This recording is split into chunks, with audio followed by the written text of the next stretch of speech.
Allô, salut, bonsoir tout le monde.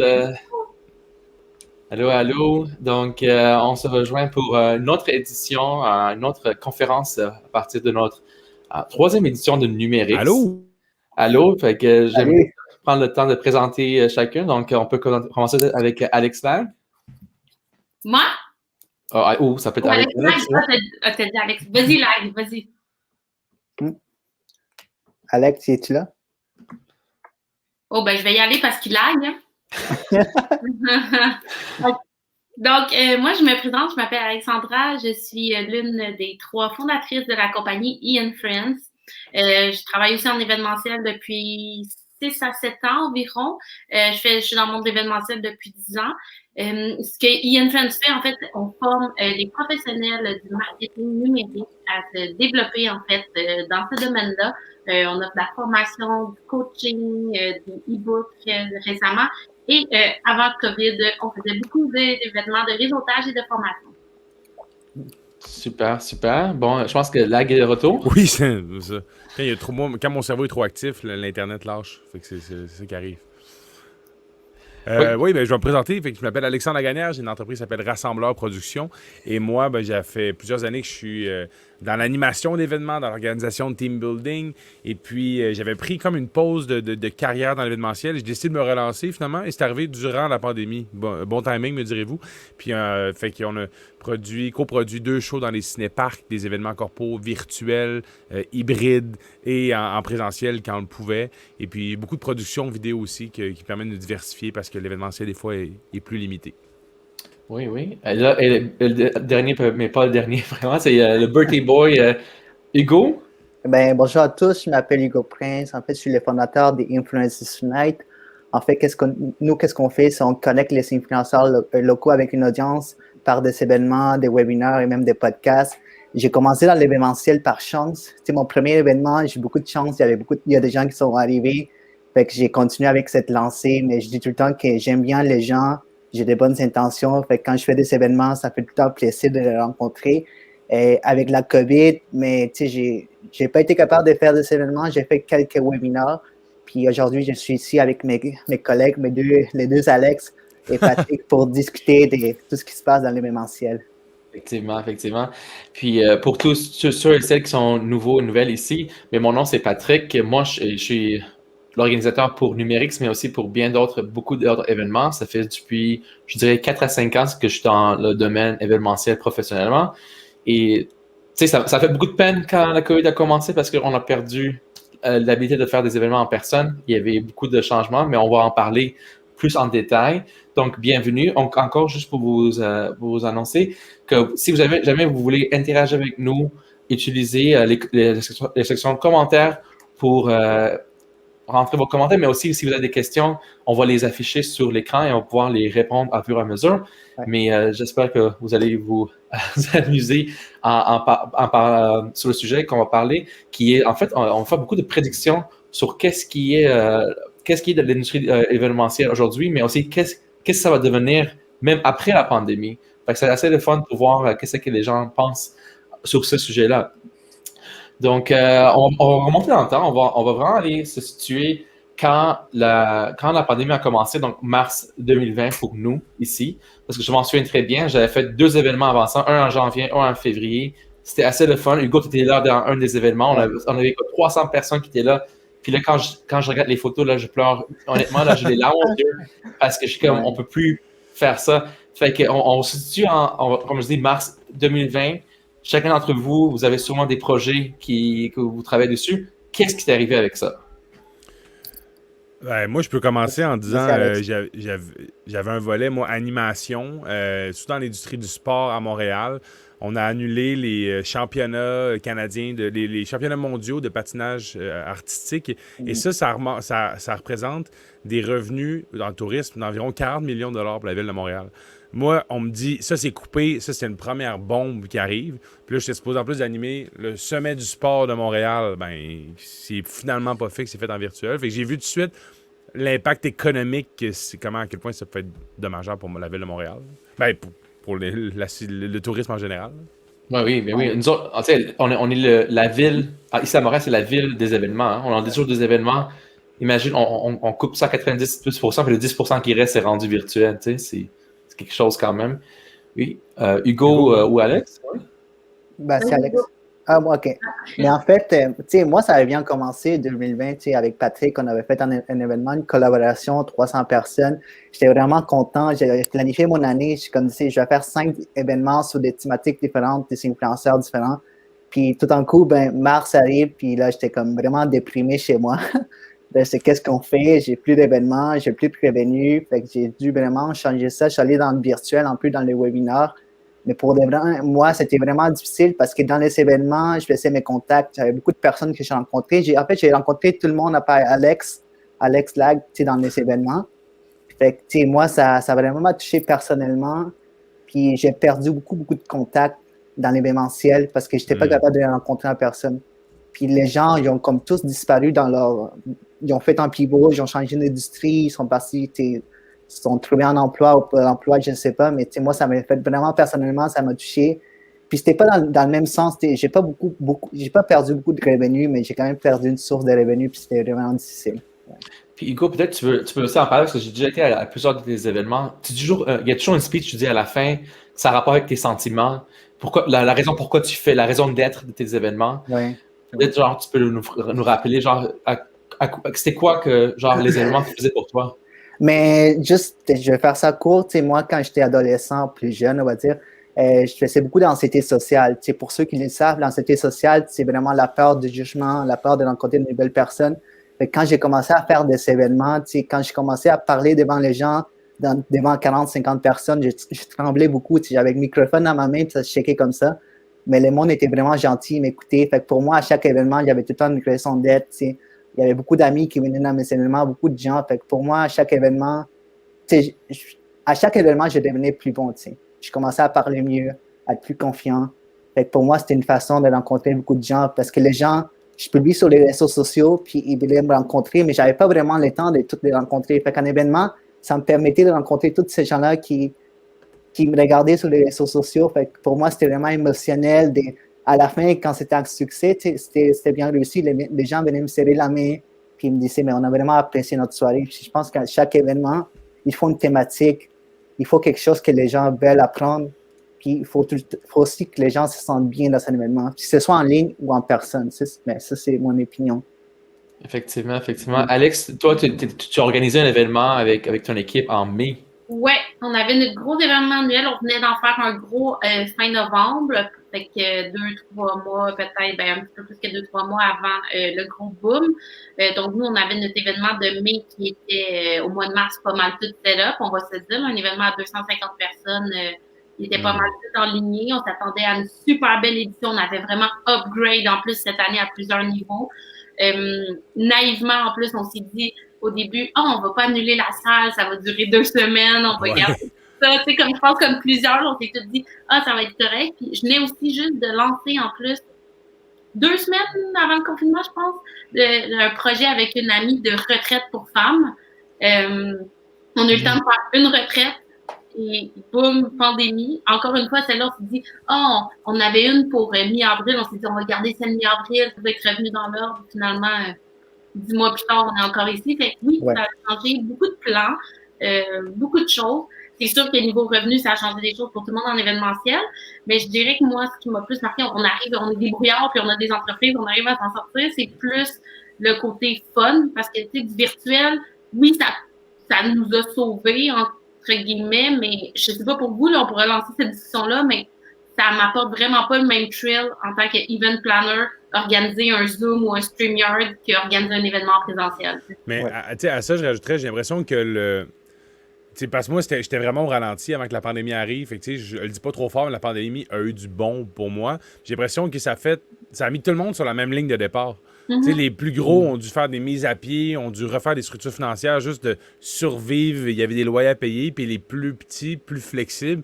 En tout cas, moi, ça a été mon cas. Ça a permis d'être créatif puis d'avoir accès à des gens qui seraient normalement full bookés pour l'année au complet puis qui seraient pas disponibles. Puis moi, j'ai trouvé cet aspect-là positif quand même dans la 100%, pandémie. ça nous a vraiment permis de tout on le dit souvent réinventer, mais peut-être pas 100% réinventer, mais peut-être réorganiser ou revoir nos priorités du moins, puis voir qu'est-ce qu'on veut faire, puis comment on veut s'adapter. Puis clairement, on est tous créatifs en événementiel, ça nous a permis de faire travailler notre créativité pas à peu près, je pense. Mais c'est le fun de m'enseigner. Tu parlais, Alex, de tout ce qui est grand événement. C'est juste de voir les cycles du soleil. C'est des gens créatifs, mais ils n'ont pas été capables de vraiment s'adapter. Regarde la situation où ils sont. Mais tous les gens petits qui font des événements, ils ont été capables de vraiment aller dans l'Internet. Puis c'est ça, c'est une bonne chose. Ouais. Puis tu sais, dans l'événementiel, si je peux rajouter aussi, les grosses compagnies ont des employés de temps plein. Fait qu'eux autres, il faut qu'ils génèrent des revenus pour pallier à leur coût fixe annuel. Moi, j'ai une formule que c'est uniquement des collaborateurs de qualité, des pigistes. C'est juste des coûts variables. Fait que j'ai pas de stress de personne à ma charge si j'ai pas de revenus qui rentrent. Là. Effectivement. Mais c'est ça, Alex, puis comme tu disais, genre, c'est pas le même sentiment de créer un événement virtuel qu'en personne. Puis, tu sais, c'est ça qui me fait un petit peu la peine encore plus, parce que, genre, c'est comme le fun de faire des événements, c'est de voir les personnes, mais c'est aussi capturer les moments uniques. Tu sais, maintenant, je peux enregistrer l'écran, mais ça me donne vraiment pas le goût de partager nécessairement. C'est pas les mêmes intentions. Fait que, tu sais, des émotions, tout ça, c'est tout pas là. Je peux pas voir. Même quand on fait du réseautage après, comme chacun des conférences, mais oui, c'est fun de parler avec le monde et tout ça, mais c'est jamais pareil être là en personne. Fait que ça enlève un grand élément, effectivement, quand on fait des événements. Si je peux rebondir là-dessus, puis là, on va pouvoir parler d'innovation. Je vais penser, mettons, 24 heures de Tremblant, qui est un événement caritatif qui, normalement, récolte environ entre 4 et 4,5 millions de dollars pour les enfants malades de la Fondation Charles Bruno. Mais cette année, ils ont fait une édition virtuelle. Et donc, les gens partout au Québec, même partout dans le monde, les gens pouvaient collecter des dons et faire de l'activité physique pendant 24 heures. Ouais. Puis ils ont eu accès à encore plus de personnes qui ne l'auraient pas fait si ça avait été en présentiel parce que c'est le COVID.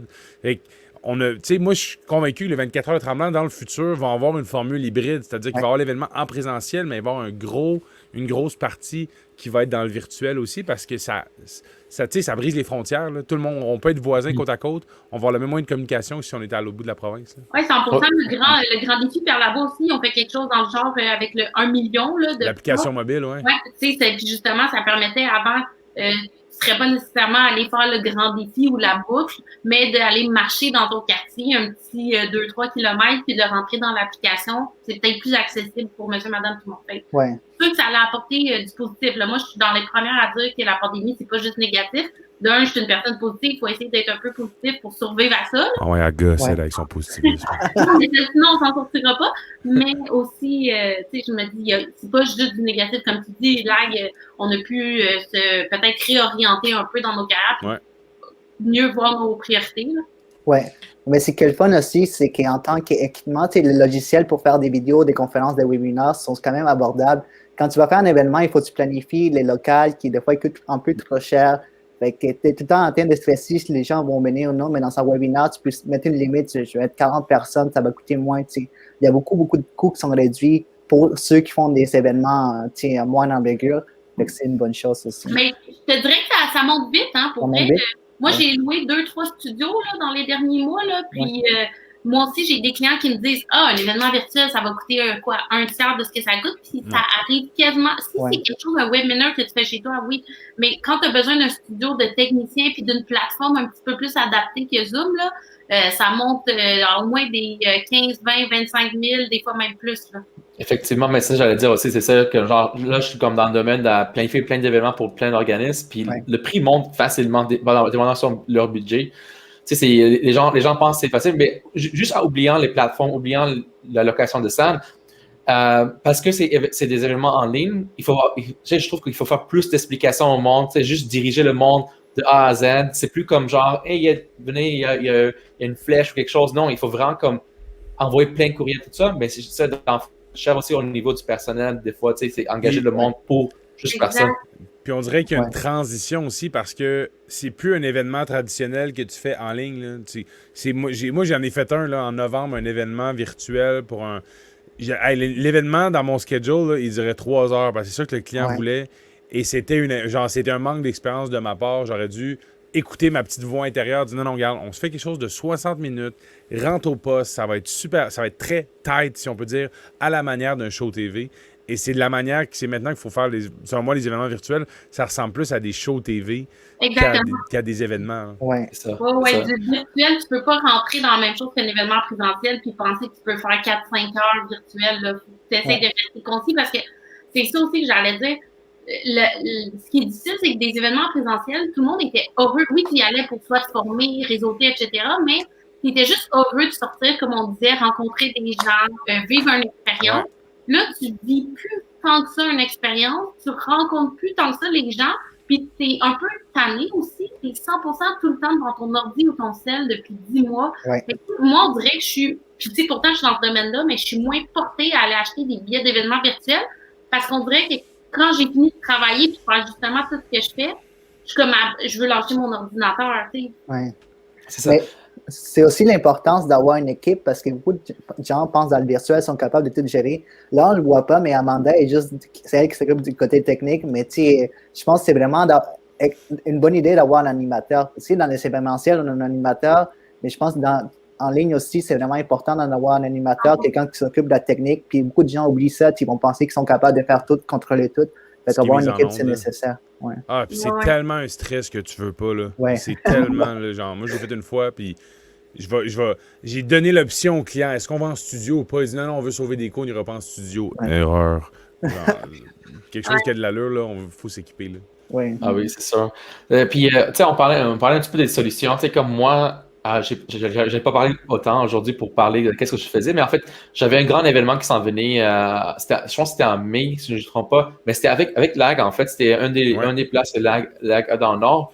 Puis c'était supposé être comme c'est le gros rassemblement des artistes et des créateurs web pour faire genre style camping, c'est ça.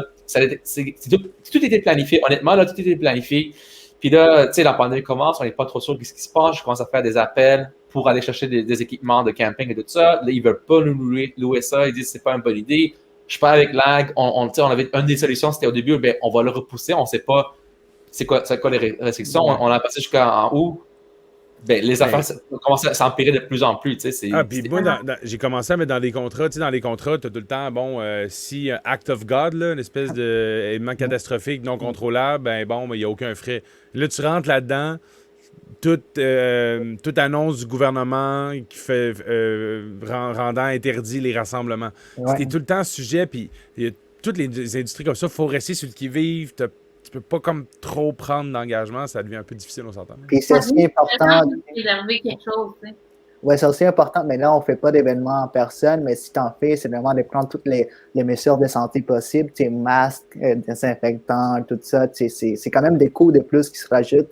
S'ils font, même en studio, là, tous les gens il faut qu'ils portent les masques, il faut qu'ils fassent attention, sinon ils vont. Mesures sanitaires, puis il y en a qui sont plus cow-boys que d'autres. Hein. C'est pas tout le monde qui a le même niveau. J'ai remarqué dans le corpo, c'est très, très tight. C'est très rigide. On a fait un virtuel comme ça, puis tu sais, garder le mètre à 2 mètres de distance. Puis j'ai remarqué dans le culturel plus extérieur, c'est un petit peu plus cow-boy. Là. Surtout des équipes techniques. On dirait qu'on est une bulle nous-mêmes. Fait que là, tu veux comme pas endosser ça. Ça fait des petits conflits des fois. Là. Puis parlant un petit peu parce qu'on est des gens créatifs, des quelques solutions qu'on a prises avant même qu'on commence avec les prédictions, mais genre chacun d'entre nous a en fait des affaires pendant je veux dire, durant la pandémie. On a tout viré bon, en fait, de quoi? Nous autres, ben, en fait, vous le voyez, on fait des affaires en ligne. Mais Alex, toi, mais toi, tu avais quelque chose. Lag, je sais que tu as fait quelque chose aussi. Hugo, je pense que c'est quelque chose à nous raconter. Fait que je sais pas qui veut commencer à dire leur histoire. Regarde, Hugo, je nomme Hugo. OK, Hugo. Moi, c'était vraiment facile. Tu sais, dès que l'année passée, je voulais faire 5 événements. C'est que j'avais tout planifié. Quand ça allait arriver, j'étais qu'est-ce que je vais faire? Fait que je suis allé dans les webinaires. C'était vraiment simple. J'ai commencé, j'avais déjà la facilité avec le logiciel vidéoconférence. J'ai embauché une animatrice parce qu'il fallait quelqu'un qui s'occupe de la technique. J'avais une animatrice qui faisait partie du webinaire, je l'ai payée. Puis, moi, je faisais juste accepter les gens. Puis, on a eu 40-50 personnes dans chaque webinaire. C'était vraiment simple. Je ne me suis pas compliqué. Puis, mes webinaires étaient payants. T'sais. Au début, beaucoup de gens dans la pandémie, ils faisaient des webinaires gratuits. Moi, j'ai dit non, je vais ça coûte de l'argent, là. Je vais juste mettre un billet à 10 $ si les gens ils veulent venir, ils veulent venir. Puis c'est comme ça que j'ai continué. J'ai fait deux webinaires sur différentes thématiques. Ouais, c'était quoi? C'est quoi des thématiques? Quel sujet tu ciblais pour attirer les gens? L'année passée, j'ai utilisé TikTok influencer. Fait que c'était vraiment les gros booms de TikTok.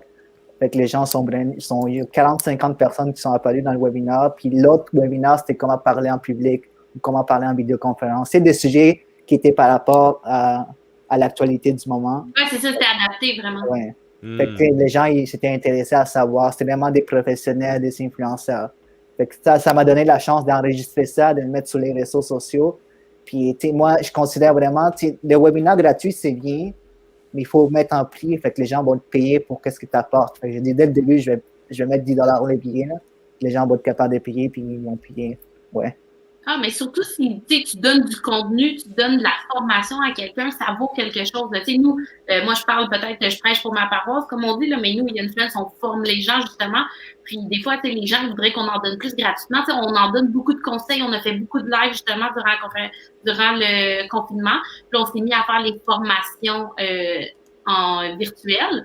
Puis là, les gens, ils étaient comme, ouais, il faut payer. C'est comme si... Justement, les gens ont été habitués d'avoir tellement de contenu gratuitement durant la pandémie que nous, on faisait des lives où on donnait beaucoup de conseils marketing. Puis là, après ça, quand on est arrivé avec nos formations payantes, les gens, au début, étaient comme, OK, ben là, il faut payer. C'était comme, mais on te donne du contenu qui va t'aider, toi, après, à faire de l'argent dans ta business. Ça vaut quelque chose, c'est sûr, mais... C'est ça. Ouais. Mais dans le fond, tu peux peut-être en parler un petit peu plus parce que toi, avec ton équipe, au début, vous avez commencé avec les e-books. Oui. Puis après ça, là, les formations s'en viennent aussi. Fait que peut-être tu peux en parler un petit peu plus parce que, genre, toi, tu avais deux fois des gros événements, 2 fois par année à moins, genre. Oui, on avait 2 fois par année nos gros événements. On avait commencé à faire aussi un réseautage par mois. Notre plan était d'aller faire du réseautage aussi à travers le Québec parce qu'on avait reçu cette demande-là, pas juste à Montréal. Et quand la pandémie a éclaté, on commençait à travailler sur l'idée d'un e-book parce qu'on s'était dit on pourrait mettre ça sur papier aussi. Fait qu'on venait de commencer à travailler là-dessus. Là, quand le confinement a éclaté, on s'est dit, OK, raison de plus, là, comme mettons les bouchées doubles sur ce projet-là qui était peut-être un petit peu plus loin. Puis on sort ça là. Donc, on a sorti 2 e-books. Un pour les créateurs de contenu en devenir et un pour les entrepreneurs qui veulent se développer en marketing. Et ça a super bien fonctionné. On a eu de la demande. Comme je te dis, on s'est mis à faire des lives aussi. On faisait un live par semaine sur des thématiques différentes. Là. On parlait de marketing d'influence, on parlait de réseaux sociaux, on parlait d'entrepreneuriat, donc un petit peu de tout. Des fois, on avait des invités aussi où on parlait de différents sujets, toujours axés sur le marketing ou la business. Et on a lancé aussi nos formations en ligne. Donc là, c'était vraiment une formation de 1h à 1h30 sur un sujet précis, là. Encore une fois, toujours sur le marketing. Mm-hmm. Et on s'adapte, on a encore d'autres projets qui s'en viennent, mais c'est sûr que le confinement rend la plupart des projets un peu flous. Je suis sûre que vous me comprenez. Tu sais, même s'ils sont virtuels, même s'ils sont... Tu sais, parce qu'on sait qu'un jour, ça va revenir, tu sais. Fait que, quand est-ce que... On dirait, puis on dirait qu'on veut comme personne veut manquer le bateau. Tu sais, quand ça va revenir... J'ai l'impression que quand ça va revenir... On dirait qu'il va être comme déjà trop tard de restarter de quoi. On dirait qu'il faut quasiment avoir une pochette, là, tu sais, comme un événement prêt, puis t'as juste à faire plein, quasiment, là. Hey, mais quand ça va revenir, là, moi, je pense qu'il va y avoir un coma éthylique collectif, là, comme une espèce de 1 an, là. Ça va... Tout le monde va... Là, ça va être bon pour les gens d'événementiel parce que les gens vont vouloir acheter tous les billets, participer à tous les festivals, faire tous les événements, aller au restaurant tous les soirs, c'est de la fête. Mais encore là, est-ce que les gens vont vouloir aller consommer exactement ce qu'il y avait avant la pandémie ou justement, il y en a d'autres trucs? Ils vont vouloir rencontrer ceux qui ont suivi à distance durant le confinement.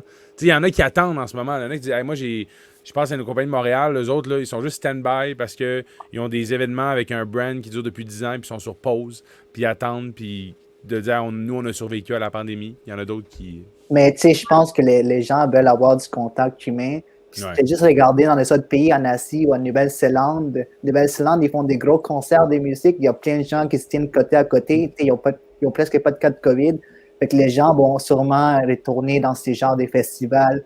Mais on est conscient qu'il va falloir un côté virtuel aussi dans n'importe quelle activité. Là. Ben moi, Ah, mais je crois qu'il va vraiment avoir une formule hybride là, pour les événements, surtout les événements de formation, les événements de conférence. C'est un festival, tu ne voudras pas y aller en hybride, là, mais par exemple, le type d'événement que Hugo, toi et moi, on fait, même toi, Patrick aussi, peut-être toi, Lag, là, avoir, mais tu sais, les événements de conférence, je pense qu'il y a des gens qui vont. Ouais, Alexandra, le buggy. c'est toi avant, maintenant c'est rendu Anne. Ah, Bon. je suis désolé. Ah, elle est là. Ouais, là, t'es de retour. Elle est là, Alex. Ça a coupé? Ouais. Ah, C'est plate, hein? OK. Bon, désolée. Donc, ce que je disais, c'est que j'ai participé à un événement Agenda PR qui est sur le PR traditionnel et c'était virtuel là, cette année, pas le choix. Et en même temps que j'aime ça aller là, j'aime ça réseauter, je trouvais ça le fun parce que ça me permettait de pouvoir travailler en même temps. Tu sais, souvent quand tu es dans un événement de, tu sais, on parle de conférences de 9 à 5, ça arrive toujours dans la journée qu'il y a une ou deux conférences qui ne t'intéressent pas, puis là, tu es comme, je voudrais travailler, je voudrais faire autre chose, là, tu es comme pogné dans une salle où tu peux rien faire. Mais là, c'était le fun parce que je pouvais écouter une conférence de OK, elle m'intéresse moins, je peux travailler, avancer des choses, écouter une autre conférence ou écouter la conférence en travaillant un peu, t'es installé. C'est ce côté-là, pour des journées de formation, je le trouve quand même intéressant. Ouais. Mais une des affaires que j'ai réalisées aussi, ben, parce que genre, vous connaissez, genre, moi aussi, je suis dans le domaine formation, activité, tout ça. Mais tu sais, j'avais des événements REC, que Hugo, toi, tu les connais, mais Alex, toi aussi, tu étais là aussi. Tu sais, les événements REC, la majorité du temps, c'était beaucoup de hands-on, c'était beaucoup d'activités entre personnes. Puis là, j'avais la difficulté à dire, ben, qu'est-ce que je fais? Parce que, genre, les événements en ligne, ça fonctionne pas des fois pour le style de formation, tout ça. Fait que, mais j'ai eu la chance, genre, parce que, genre, tu sais, les événements, pour moi, c'est une expérience. Puis il faut, à chaque fois que je travaille avec quelqu'un, que ce soit mes propres événements avec des clients, je veux créer des expériences uniques. Parce que, genre, la formule Zoom, même la formule StreamYard comme ça devient redondant quand on le voit mois après mois. Fait que, j'ai dit pour REC, puis je vais continuer à redévelopper quand le numérique va être fini. Mais, genre, sur mon plateforme web, pour mon site web, il y avait une plateforme pour utiliser une app pour faire des challenges. Là, j'ai commencé à créer des challenges où que les gens peuvent suivre comment prendre des belles photos, mais là, je mets comme une thématique, aller prendre des photos des murales, puis là, je mets des étapes avec des objectifs, puis ça rend que les gens ça devient interactif, les gens restent pas chez eux. C'est de trouver aussi des moyens de pas juste répliquer la même formule, mais c'est de trouver des formules qui sont uniques. Puis je pense qu'une des meilleures personnes là-dessus, c'est Lag. Je veux dire, toi, tu as comme tout de suite viré le bord, après, pas tout de suite, mais dans 2-3 mois. Ben moi, j'entends ce que tu me dis, puis c'est vrai que moi, je suis allergique à genre, on assis, on s'assoit puis on regarde. Tu sais, il y a eu l'espèce de trend des cinéparcs qui sont passés, là, on voit tout ça, les artistes vont être là-dedans. Moi, je me d'un coup que, parce que les cinéparcs, là, ce qui est plate avec l'artiste, c'est qu'il parle à des voitures. Puis j'étais allé aussi à des shows d'humour, c'est difficile. Moi, je me disais, hey, est-ce qu'on peut rendre ça bidirectionnel? Fait que moi, l'idée, en fait, mon premier projet de confinement, moi, ça a été de faire une vidéo qui s'appelait Québec confiné, rassemblé. Je cherchais plein de créateurs sur le web, un projet de cœur. Finalement, organiquement, c'était un fait d'honneur. Je voulais pas mettre d'argent pour publiciser ça. On a eu 1,2 million de views sur Facebook, puis 28 000 sur YouTube. Ça fait que ça a vraiment fait un boom. Cette vidéo-là est devenue une carte de visite en disant, regardez, Rassembleur Production est capable de prendre le ton global de la société puis de raconter une histoire. Fait que là, c'est ça que maintenant que j'approche les compagnies en disant on est capable de faire ça en temps du numérique, la vidéo est un bon vecteur. Après ça, je sais pas si vous voulez mettre mon écran à full screen. Moi, j'ai créé un projet qui s'appelait Change d'air. Fait que c'est dans un cinéparc. Puis j'ai réuni des artistes. Puis c'est comme des jeux trivia. Puis les gens dans leur voiture, vous pouvez utiliser à la manière d'un Kahoot ou de la manière d'une application mobile. Vous pouvez partager avec nous, vous pouvez participer avec nous sur le stage puis répondre aux questions puis nous challenger. Honnêtement, beaucoup de bugs, mais ça faisait tellement du bien de se sortir du confinement. Et puis de cet événement-là, dans cet événement-là, il y avait notamment Jean-Ludivine Redding, elle qui a fait la série Fugueuse, je ne sais pas si vous êtes anglophone, peut-être que vous connaissez moins. Il y avait le musicien Claude Bégin, l'animateur Normand D'Amour. Fait que là, on est allé chercher l'interaction. J'ai réussi aussi le Kahoot dans des Zooms, c'est-à-dire que je participais avec des gens, j'avais 86 personnes devant moi, j'ai acheté une licence Kahoot. Fait que je faisais des trucs personnalisés pour des clients, des corpos, personnalisés aux clients. C'est-à-dire que le comité social de mes clients, eux autres, créaient un questionnaire de questions funky. Moi, j'ai filtré, je mettais ça dans un Kahoot. Fait que quand je l'animais, là, le client, en événement corpo, avait quelque chose de personnalisé à son image aussi. Puis ce même client-là, ben, les mêmes clients aussi qui nous demandent de faire des événements en formule plus hybride, c'est pas tout le monde qui est prêt à se déplacer. Il y en a qui veulent faire ça de la maison. Fait que, tu sais, des gros événements des kick-off corpo dans lesquels on était avec des caméras. Puis vous voyez ici sur la gauche, on voyait les gens qui étaient à la maison. Fait que tu sais, même pour l'expérience des gens à la maison, c'est important. C'est pour ça qu'on a mis, mettons, une caméra mobile dans l'événement. Pas que ça soit statique, pour que tu aies l'impression de te promener. Fait que c'est garder ça en souci aussi que les gens à la maison, faut trouver une manière de les impliquer différemment que juste être assis devant l'ordinateur. Même chose pour la vie en rose. Une semaine avant leur kick-off de leur collection hivernale, ils se sont dit, on peut pas faire ça en Zoom, c'est ben trop passif, c'est ben trop. Fait que là, ben, j'ai monté une équipe de caméras, puis c'était rendu du dynamique, puis c'était rendu quelque chose d'interactif. Fait que l'interactivité, il faut trouver une manière de l'avoir dans les événements virtuels pour moi. Même chose, je vais finir avec ça, c'est un party de Noël virtuel qu'on a fait. On faisait des blogs de 3 à 5 minutes. C'était des sketchs que le client faisait, puis nous, notre job, c'est juste qu'il y a un fil conducteur. Mais tu sais, quand tu fais des trucs pour des clients, ça c'est mon avis, là. Si tu te bases sur l'histoire du client, si au lieu de faire quelque chose de tout précuit, tu sais, comme un humoriste, des fois les humoristes ne connaissent pas leur crowd, là, c'est difficile d'avoir un humoriste qui fait plaisir à tout le monde, surtout dans le corpo. Ben, tu sais, on a fait un événement avec Rosalie Varancourt, l'humoriste, où c'était moi, c'était une co-animation, où je la challengeais sur les sujets d'affaires qui étaient reliés au sujet d'actualité de mon client. Fait que, tu sais, de le personnaliser comme ça, c'était une formule gagnante pour moi. J'ai fini de parler. Non, mais c'est ça, tu sais, c'est juste de trouver la formule qui fait pas que les gens sont stables. Tu sais, quand les gens me demandent c'est quoi la limite pour combien de temps pour faire les événements virtuels, je dis une demi-heure, 45 minutes, max 1 heure. Après ça, les gens ils ont mal au dos. Il faut qu'ils bougent. Il faut qu'ils bougent. Ouais, ça, puis des fois, j'amène un entraîneur juste pour faire bouger. Genre, quand on prend une pause, on bouge, on continue. Parce que sinon, les gens sont comme, ben là, je commence à avoir mal. Exact. Tu inclus vraiment soit une pause que tu mets un 15-20 minutes où tu dis vous revenez, puis là, c'est vraiment, tu peux aller faire autre chose ou quelque chose de 100% différent qui va les faire changer. Tu sais, comme, t'amènes, tu sais, moi, j'ai emmené des mixologues, tu sais, t'amènes quelque chose qui va venir comme un peu faire. Mixologue, est-ce que ça a marché, vous autres? Mixologue, les gens recevaient une boîte de cocktails à la maison? Oui, c'est ça. Tu sais, t'envoies le matériel ou t'envoies la liste d'avance, tout dépendant là, du budget du client. Là, nous, on envoyait des boîtes, des fois, toutes comme inclus, là, mettons, clé en main, ou t'envoies la liste des ingrédients, puis ils peuvent les acheter. Mais fait comme ça, tu sors la boîte, c'est super, en plus, comme immersif. Là, tu as la boîte, là, tu sors, puis là, tu t'expliques le cocktail. Tu sens un petit peu moins en virtuel. Là. Moi, je l'ai fait aussi là, dans le temps des fêtes. Là. Un mixologue, là, il y a une lab cocktail bar qui faisait beaucoup ça. Là, puis là, t'as la liste, puis là, tu fais le cocktail. Oui, c'est du virtuel, mais t'as moins l'impression d'être en virtuel parce que t'es actif. Ouais. Le reste que le monde sont toujours assis devant leur écran. Mais tu peux le faire debout, tes cocktails. Moi, je me suis dans la cuisine, grosse activité. Hein. Non, mais comme mon mari, là. Dans la cuisine, tu bouges un peu, c'est pas non plus. Tu fais quelque chose, t'es pas juste de même devant ton ordi pendant 3 heures. Mais c'est de même dans les événements en personne. Là. Il y a des gens qui sont assis dans leur chaise de même. Fait qu'on essaie plein de trucs en virtuel qu'on essayait en personne pour les garder animés. C'est la même dynamique un peu. Là. Ouais. Là, il nous reste comme environ 10 minutes. Fait que passons aux prédictions. Je pense que c'était comme l'affaire de la soirée. Les gens veulent savoir c'est quoi nos prédictions. Mais ça va être autant des prédictions pour les mois à suivre, comme même si on est en confinement puis on fait des affaires virtuelles, que ce soit après la pandémie, à quoi que ça va l'air. On a parlé un petit peu, on a dit on va faire des affaires hybrides. On a parlé les gens vont vouloir venir ensemble, mais c'est risque à voir comment les gens réagissent et tout ça. Fait que ouais, c'est quoi vous prévoyez pour les événements durant la pandémie ou même après la pandémie?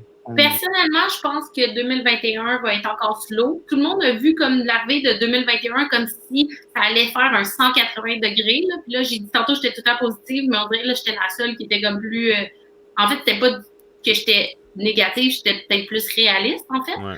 Mais c'est ça. Fait que je pense pas que 2021 va être énormément différent. Personnellement, moi, je m'attends à un été un peu... je dis été parce que c'est la grosse saison en événementiel, là, habituellement. Je m'attends à un été un peu comme l'été dernier, qu'on a le droit de faire des petits rassemblements, 50 personnes, si les mesures sanitaires sont respectées, peut-être jusqu'à 250. Tu sais, l'été dernier, on avait le droit là, à l'extérieur, tout était respecté. Fait que je m'attends à peu près dans ces mêmes eaux-là.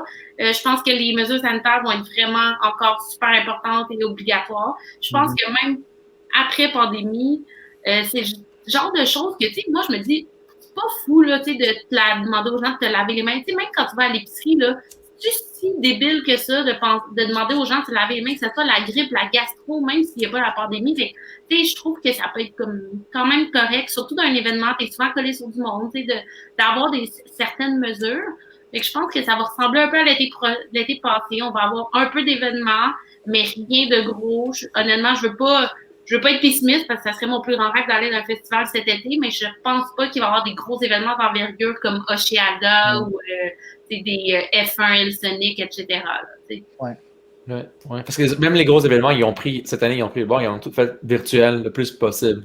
Oui, Igloo Fest va faire 4 week-ends des lives. Moi, je peux, avec mes prédictions, j'ai une amie en plus qui disait, tu sais, Osheaga, on fait de l'annonce des gros noms, mais pour montrer qu'ils sont actifs. Elle, quelqu'un des trucs qui me disait, ben, regarde, ils ont fait ça pour avoir des subventions, pour montrer qu'ils restent actifs, puis que 2021, j'écoutais aussi Olivier Primo, Beach Club, 99% sûr que ça va pas réouvrir. Il y a tellement de commitments puis des budgets annuels là, de compagnies là, pour les commandites, là, c'est en ce moment que ça se passe. Je parlais avec, Budweiser, il disait, nous, nos budgets sont vraiment tête, tout doit passer par Toronto maintenant. Les gens ne sont pas ouverts parce qu'il y a beaucoup de risques. Même au Super Bowl, là, les grosses compagnies ne vont pas acheter d'annonces à la mi-temps. Ouais. Je m'attends à ce que les gens soient encore plus exigeants à quelque chose de... Tu sais, je veux dire, maintenant, on est habitué à avoir quelqu'un à l'entrée à l'épicerie qui te dit bonjour et qui t'offre ton panier. On est habitué d'avoir ce service-là. Je pense que les gens vont rester exigeants comme ça. Il va falloir continuer de prendre par la main les gens qui se pointent dans les événements, d'être encore plus à l'écoute, de mettre encore plus de bouteilles de Purell, de salles de bain, de serviettes, de choses comme ça. Puis je pense que la formule hybride va devenir un incontournable pour beaucoup de choses. Parce que là, on se rend compte qu'on a accès à d'autres personnes qui veulent participer à nos événements, mais qui ne peuvent pas venir en présentiel. Oui, effectivement. Justement, comme des conférenciers d'un événement de conférence, normalement, peut-être que, mettons, nous, on est quand même encore une petite entreprise, on n'aurait pas le budget de faire déplacer quelqu'un des États-Unis pour qu'il vienne donner une conférence. Mais là, si on lui demande de se connecter à distance pendant 1 heure, c'est peut-être plus accessible pour nous. Fait que ça va nous offrir une plus grande possibilité, c'est sûr. Oui, c'est sûr. Exactement. Hugo, t'avais-tu quelque chose à ajouter? Moi, j'aime bien regarder tout ce qui est les événements sportifs, la NBA, la WWE, parce qu'ils sont vraiment innovés. Il y a des personnes qui s'achètent leur billet virtuel, puis tu les vois dans des écrans comme si tu es assis dans les sièges, puis là, tu vois ils sont capables de mettre les sons. C'est comme s'il y avait des gens qui sont en train de parler. Ouais. Ils gardent la même ambiance. Il y a beaucoup de sons. Dès que quelqu'un fait un but, les gens écrivent, mais il n'y a personne, mais c'est juste les sons qui gardent. Fait que de garder ça dans cette ambiance. Puis si jamais on fait des événements à personne, c'est vraiment des... Moi, personnellement, quand je faisais mes événements, j'allais vraiment dans une petite salle. Mais je pense que maintenant, c'est vraiment d'aller dans une plus grande salle pour avoir plus d'espace pour séparer les gens. Ou extérieur. Extérieur, si on peut. En hiver, c'est pas, mais... Mais c'est quand tu y penses, dans des événements, je prends encore de style conférence où tu es assis, là, le nombre de fois où ton coude touche le coude d'un inconnu à côté de toi, quand tu y penses, t'es comme, hey, pourquoi je serais collé de même sur un inconnu? Je pense qu'après la pandémie, les gens vont vouloir de l'espace, même quand on va tous être vaccinés, quand tout va être réglé, les gens ne voudront quand même pas être collés aussi près sur des inconnus. Ouais. Mais je suis d'accord. Mais dans le fond, je sais que, mais Hugo, tu as amené un point, genre, parce que moi aussi, je pensais beaucoup avec ce que Alex Villac dit, au niveau sanitaire et tout ça, mais si tu as observé, comme genre Nouvelle-Zélande, tu as observé, genre, ta place, puis même moi, j'ai vu Brésil, ça fait pas si longtemps que ça, puis ils faisaient des gros festivals, comme vraiment carnaval, puis il n'y avait aucune distanciation. Fait que, est-ce que tu penses que c'est une affaire culturelle, que genre, ici au Québec, on va quand même garder cette distance pour sanitaire, puis les autres places. Mais en fait, si tu regardes la Nouvelle-Zélande, on est quand même semblable à la Nouvelle-Zélande, Australie. Là-bas, c'est une petite île, ils n'ont pas de cas de COVID, les gens vont se lâcher plus, mais ici, je ne sais pas, ça dépend du gouvernement. C'est vraiment ça, puis moi, la réponse est, en ce moment, là, on est strict, là, mais je pense pas que c'est dans nos mœurs là, d'être strict, puis de prendre les gens par la main, puis de les confiner, puis d'imposer des couvre-feux, puis de donner des tickets, des contraventions.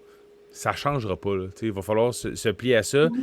Et moi, je m'attends à ce qu'à un moment donné, il y en a qui a une écœurantite, puis il y a beaucoup de personnalités québécoises qui peuvent pas se prononcer parce qu'on est personnalités publiques, mais qui ont une écœurantite de la COVID, puis qu'eux-mêmes voient des choses passer que je ne veux pas rentrer dans les complotistes, là, mais je pense que ça va rester, là, les gens vont continuer de se rassembler. peut-être en petites gangs, en plus petits groupes, puis de manière plus discrète aussi. Tu sais, ce sera le moyen de faire parler quelque chose, ce sera plus nécessairement des stories Instagram. Là. Ouais. Mais tu le voyais au début même, ça a été comme un peu très controversé. Là. Tu voyais que beaucoup d'influenceurs, de personnalités connues s'affichaient quand même en gang au début du confinement. Tu voyais qu'ils faisaient des parties, ça louait des chalets, plein d'histoires. Puis là, maintenant, puis ils se sont fait ramasser, puis là, maintenant, tu vois plus rien. Est-ce que c'est vraiment parce qu'ils font plus rien ou parce qu'ils ont juste compris qu'ils allaient plus le montrer sur leur story, tu sais? Je pense que c'est ça, les gens sont rendus craintifs de ça. C'est ça. Je suis d'accord. Mais pour mettre sur une dernière mode, en fait, je dirais que ce soit des événements en virtuel, que ce soit des événements en personne, je pense que les événements prennent une grande partie de notre vie, que ce soit comme là, quand tu as parlé économique, mais moi, je peux aussi parler santé mentale. Juste se connecter, pouvoir parler, faire du réseautage, moi, ça m'a aidé à sortir du négatif, du dépression, tout ça, en participant à quelques événements ici, là. C'est surtout qu'il y a beaucoup d'aspects positifs avec les événements. Et je trouve que j'espère que les gens vont voir cette importance-là, vont pouvoir assister, même si on fait des affaires en ligne, pour garder les affaires sécuritaires. Et autant pour les gouvernements qui prennent des décisions, qui peuvent peut-être nous envoyer des subventions, quelque chose, qui peut vraiment aider le secteur culturel virtuel pour pouvoir effectivement contrer cet aspect négatif sur le santé mentale et qu'on peut recevoir, on peut contribuer sur l'aspect positif des gens. Exactement. Bon, bref, merci beaucoup encore pour venir à cette conférence. Merci. Merci, c'est vraiment le fun. Merci, Patrick. Puis tous ceux qui nous écoutent, on va passer à la partie réseautage atelier. Fait qu'on peut se rejoindre dans le groupe Facebook, dans une des chambres, dans les salles de réseautage. Et on pourra en discuter un petit peu plus sur l'aspect événementiel. Et merci encore tout le monde. Merci. Merci à vous. Bye. Merci, bye bye.